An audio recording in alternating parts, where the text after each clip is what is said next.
We're rolling. Yeah. Right, roll. No! I mean, it's wrong. Don't make me look small. We need to look equal. Right. Hi guys, it's Mike Thurston here, and now I'm just going to talk a little bit about Brad's recent competition, which was Yes. 2 weeks ago now, 2 weeks. It was 11 days ago exactly. and that was at the WBFF down in London, O2, and that's one I've done before in previous years. I did one last year, same time, and the year before that. I actually came third in the first one I did, and the second one I did, I didn't even place. I came in the top 10, but that was it, so that was a bit of a nightmare. But anyway, Brad's first competition, we're going to find out a little bit about how he felt about the whole process of competing, dieting, training, and everything else that's associated with changing your physique to look your best for competition. So, what made you want to compete? So being a PT, I prep people through this process. I've never done it before, so I feel it enhanced my credibility as a prep coach to actually attempt one of these competitions, and for the personal challenge of getting in the shape of my life, and to, you know, get into a shape where I actually look like I belong on that stage and I didn't look out of place. So, there's a load of different federations out there. I think there's like Miami Pro, there's UKBFF, there's WBFF, things like Pure Elite, there's a load of other ones coming up. So why did you choose the WBFF? First of all, because you, my friend, you entered that competition and the standard is very high, you know, and I wouldn't want, a lot of people have told me, oh, if you entered this competition or this competition, you would have won. Have you seen the lineup? But you don't want to place yourself into a competition or anything like that where it's going to be easy. You want to make it a challenge, and it pushed me more in my training with my diet to think, right, okay, I want to eat this, okay, this big meal of whatever, which I shouldn't be eating. But then you think, hold on a sec, will so-and-so on the stage next to me, will he have done this? So that pushes you to train harder, to bring the best possible package. Nice. Yes. Who would you recommend to do it? Because competing is not for everyone. People see like the limelight of obviously like when they're in their best physique, like best physique of their life, they're on stage, they're getting all this attention, especially on social media. I was like, oh, I really want to do that. I want to get in shape. I want everyone to give me like some of my pictures. So, who would you recommend to do it, and who would you say not to do it? First of all, you need to do it for the right reasons. Okay, just what Michael just explained there. You know, it's. You don't do it for the fame. It's not easy. Not for the fame. It's not easy. It's very difficult. And it's not like, for example, if I was to, I don't know, play football in 90 minutes of football, you know, against a really difficult team. Yes, it's 90 minutes of hard work. But this is not just 90 minutes. It's 16, 12, 11 weeks of hard work.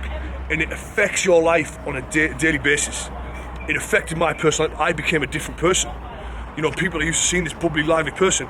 You know, people were looking at me and thinking, he looks dead between his eyes. And that's what it was. I was a dead soul inside. So that's what you'd say was the hardest part of the process? So you've got to bear this in mind before you even think about, you know, competing. Social life ceases to exist. Ceases. You become a recluse.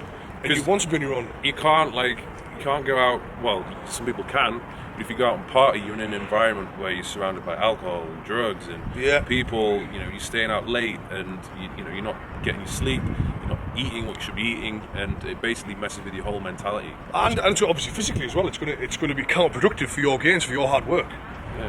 Yeah. But as well, I mean, you can't go out and party, but then you can't go to a restaurant and sit and have, you can't take your Tupperware out in a restaurant while everyone's eating lush food. You can't sit there, order the salad, whilst everyone else gets the burgers and the sweet potato fries and the dessert. So then what else do you do? Like, like for me as well, I wanted to be on my own. I didn't want to be around people, and I'm a very social person. Yeah, so you weren't Brad. You wasn't no. Brad. The 2 or 3 weeks before, obviously I lived with him. He was a shadow of a man. It was not you. If you want to compete, first of all, yes, do it if you want to challenge yourself. Okay, don't do it for the likes, for all this bullshit. Second of all, if you want to do well, consider your genetics. You know, you wouldn't say to you wouldn't say to someone who is 5'2", yeah, go and try and be a basketball player in the NBA. You know, it's not going to happen. You know, he's genetically inferior to a 6'7" African American who has played basketball his life. You know, like I think people in the WBFF, people They're quite sort of realistic. You know, everyone looks the way they should. Like no one seems out of place. Yeah. I remember when I did it, there was one guy. He was just like this big gorilla with absolutely zero definition, and everyone was just like, "Oh my god, like what are you doing?" That was my worry. I thought I was going to be that big gorilla. He looked good. He looked good. He did good. But when you were on stage, did you enjoy it? Yeah, you know what? Because you do a couple things on stage. Yeah, I do other like weekly performances on stage. So I'm used to being in front of crowds on stage, you know, in the spotlight. Now, leading up to it, the last 2 weeks, it became that much of a head fuck. I was in the shape of my life, but I didn't want to look at myself in the mirror. I didn't want to take my top off and see my body in the mirror, which is insane, because I was in really, you know, for me, I was in really good shape. Big bad brat. Absolute spess.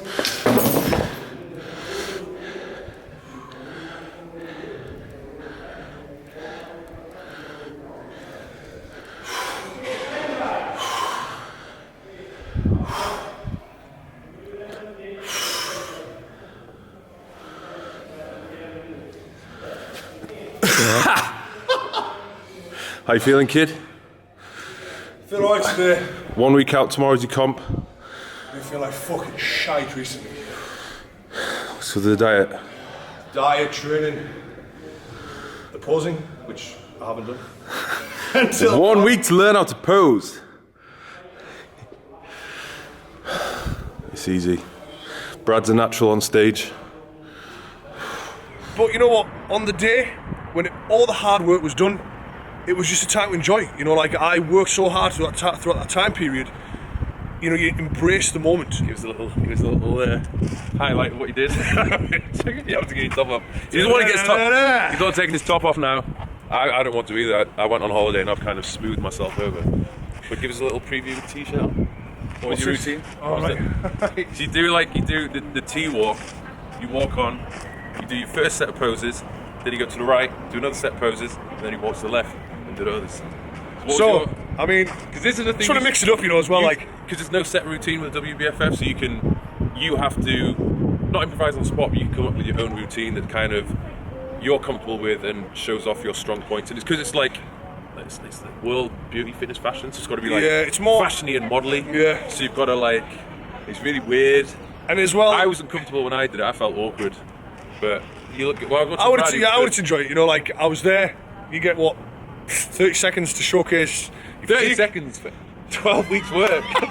That's another thing. You know, like all this work, and especially the WBFF. Your stage time is not long. You don't have your own individual routine as you would in a traditional bodybuilding contest. So basically, I just went on, had my little swagger, Little tighties. music on, my tight little pants on, swagger, and then I went ta-ta, ta-ta, ta-ta, ta-ta. You do that? Yeah, I did. You know, so I just had to enjoy it. And the day, I enjoyed the day. Like backstage, obviously, you know, like it's bad saying this because you don't go into a competition state like not wanting to win or not trying to win. But I knew like I wasn't gonna win that competition. Okay. So once I was there, I mean, you can see everyone backstage is so nervous. You know, no one wants to speak to each other, and I was past that point now. You know, like I had my refeed, so I was feeling good again. I had a couple of glasses of wine to help me dehydrate, so I was back to my normal self.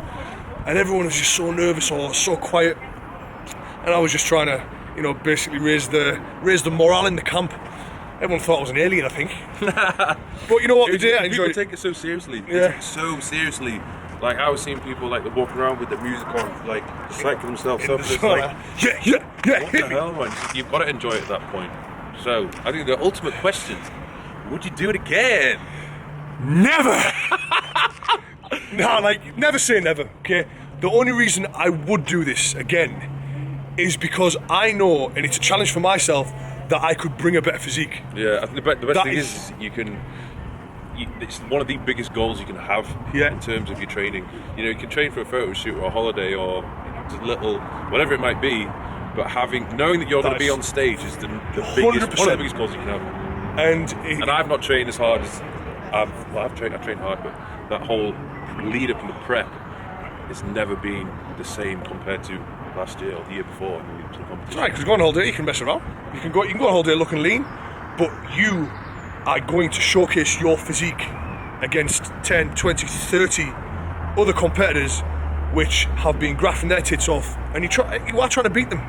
You know, so you've got to put everything you've got into it. Now, the only reason why I would do it again is to challenge myself as because obviously you want to always better yourself, constantly wanting to better that lift, to run that extra mile or beat that time. It's the same with this. I think I know for a fact I could bring a better physique, and that would be the only reason. Apart from that, it's very unlikely, because I would rather apply myself.